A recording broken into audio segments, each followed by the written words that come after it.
इंदौर के बदहाल यातायात को लेकर हाई कोर्ट में चल रही जनहित याचिका में मंगलवार को सुनवाई हुई। कोर्ट के आदेश पर कलेक्टर आशीष सिंह, निगम आयुक्त शिवम वर्मा और पुलिस आयुक्त संतोष सिंह को मंगलवार को कोर्ट के समक्ष उपस्थित हुए। इंदौर में बिगड़ते ट्रैफिक को लेकर राजलक्ष्मी फाउंडेशन की जनहित याचिका पर आज कोर्ट में सुनवाई हुई।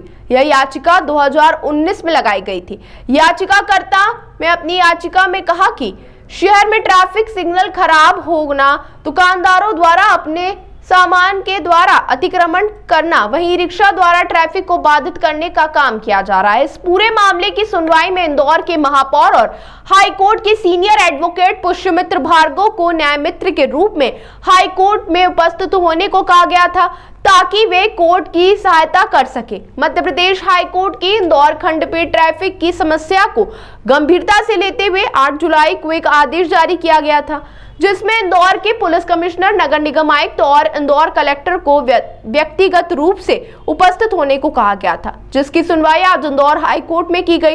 इंदौर में पिछले दिनों कई दिनों से शहर के साथ साथ आगरा मुंबई राष्ट्रीय राजमार्ग पर भी लगातार जाम की स्थिति देखी जा रही है और इसी के चलते कई लोगों की मौत भी हो चुकी है। हाई कोर्ट में सुनवाई के बाद इंदौर के महापौर ने कहा कि ट्रैफिक व्यवस्था को लेकर केंद्र सरकार और राज्य सरकार के नियमों के साथ पॉलिसी बनाने की जरूरत है। वहीं ट्रैफिक मित्र अभियान को और सशक्त बनाने के बाद भी कही गई है। वहीं रिक्शा और 2 पहिया वाहनों द्वारा नियम तोड़ने पर माननीय न्यायालय ने स्वयं अधिकारियों को सुझाव दिए कि प्रतिवर्ष इंश्योरेंस पॉलिसी रिन्यू के दौरान ऐसे लोगों से चालान की वसूली की जाए, अन्यथा पॉलिसी रिन्यू नहीं की जाए। वहीं शहर में पार्किंग व्यवस्था को लेकर भी न्यायालय के समक्ष सुझाव रखे गए।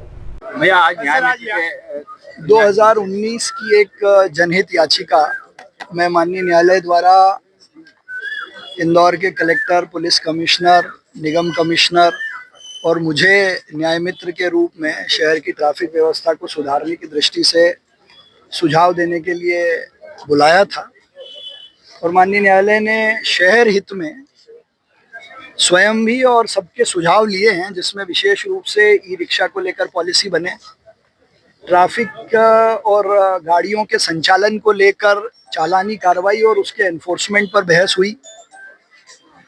शहर में एक कोऑर्डिनेशन कमेटी बने और नगर निगम की जो कोर्ट है उस माध्यम से ई मोबाइल कोर्ट्स बनाकर फुटपाथ पर जो कब्जा है उसको लगातार हटाने की कार्रवाई पर भी बहुत गहराई से विचार हुआ है। तो ये जितने प्रकार के सुझाव इंफ्रास्ट्रक्चर से रिलेटेड हो सकते हैं, ट्रैफिक इंजीनियरिंग से रिलेटेड हो सकते हैं, उनको माननीय न्यायालय ने बहुत धैर्य से सुना है और विशेष रूप से माननीय न्यायालय ने और हम सबका भी मानना है कि ट्रैफिक को लेकर जितनी अवेयरनेस बढ़ेगी, जैसे स्वच्छता में बढ़ी है, तो ही यह समस्या हल हो सकती है। और माननीय न्यायालय ने इस ओर इंगित भी किया है कि जब ट्रैफिक की समस्या है और हम सफाई में नंबर 1 आ सकते हैं, तो ट्रैफिक में भी ये हो सकता है। इसलिए हमने ट्रैफिक मित्र अभियान की जो जानकारी दी है उसको भी कोर्ट ने अप्रिशिएट किया है।